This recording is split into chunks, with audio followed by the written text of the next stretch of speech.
जय श्री राधे। रामधारी गुप्ता, खंड 2, प्रतिलेखन संख्या 109, गति 120 शब्द प्रति मिनट। प्रारंभ करें।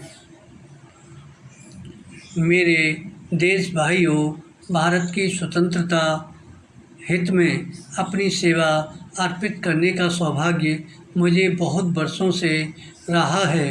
आज मैं पहली बार भारतीय जनता के प्रथम सेवक के रूप में उसकी सेवा और सुधार के लिए प्रतिज्ञाबद्ध होकर अपने पद से आपसे बोल रहा हूँ।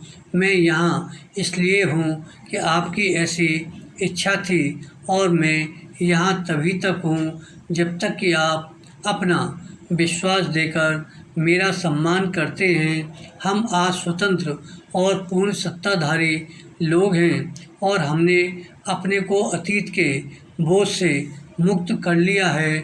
हम संसार की ओर स्पष्ट और मैत्रीपूर्ण आँखों से और भविष्य की ओर आस्था और विश्वास के साथ देखते हैं। विराम।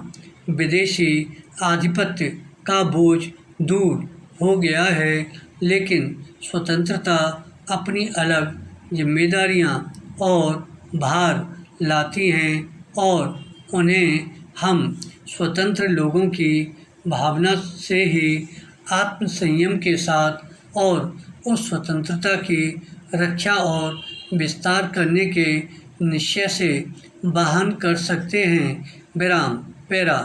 हमने बहुत कुछ हासिल कर लिया है, परंतु हमें अभी इससे अधिक हासिल करना है।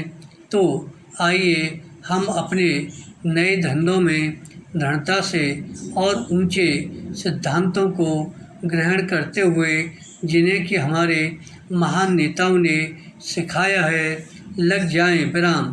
सौभाग्य से गांधी जी मार्ग प्रदर्शन के लिए, हमें प्रेरणा देने के लिए और सदा आदर्श अध्यवसाय का पथ दिखाने के लिए हमारे साथ हैं।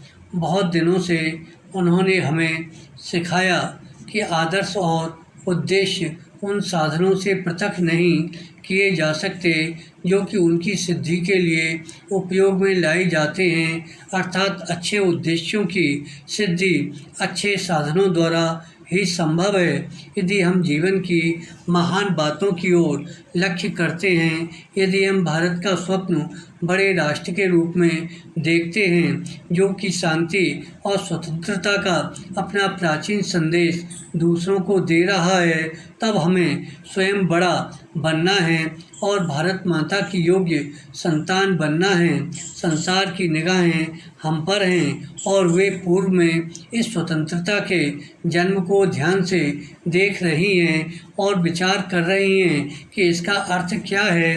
पैरा। हमारा पहला ध्येय यह होना चाहिए कि हम सब प्रकार के आंतरिक झगड़ों और हिंसा का अंत कर दें जो कि हमें कलुषित करके गिराते हैं, जो कि स्वतंत्रता के पक्ष को हानि पहुंचाते हैं। ये जनता की महान आर्थिक समस्याओं पर, जिन पर तुरंत ध्यान देने की आवश्यकता है, विचार करने में बाधक होते हैं। अपनी दीर्घकालीन पराधीनता और विश्वव्यापी युद्ध और उसके परिणामों ने हमारे आगे बहुत सी अत्यावश्यक समस्याओं को एक साथ डाल दिया है। आज हमारी जनता के लिए भोजन और वस्त्र और अन्य आवश्यक वस्तुओं की कमी है और हम मुद्रास्फीति और बढ़ती हुई कीमतों के बवंडर में पड़ गए हैं। हम इन समस्याओं को तुरंत हल नहीं कर सकते, साथ ही उनके हल करने में देर भी लगा सकते हैं।